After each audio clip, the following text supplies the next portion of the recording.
One of the things that we were interested in, and you alluded to it earlier, is investor testing. And we are concerned that Form CRS is really not understood by investors.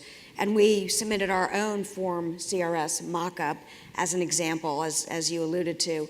Do you think there is any more investor testing forthcoming, or are we where we are and we're going to have to evaluate based on what has been in the public record? And, we would have loved to have seen alternatives tested as well. Yeah, that's a good question. I certainly hope there's more testing coming. I mean, the RAND study gives us some sense that people had a hard time understanding Form CRS.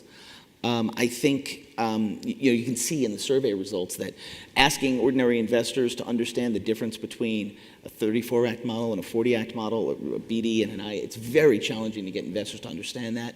And there's some evidence in the RAND study that they struggled with that. So the question is what to do with that evidence. Now, my view is what we should do is try and test some alternatives and say, well, what if we just try to explain the BD model by itself and then offer some insight about how those guys get paid and not require a side-by-side, for example. I'd be interested to know how investors would react to that. I think that's something we should test before we make the decision, but those decisions get made by the chairman.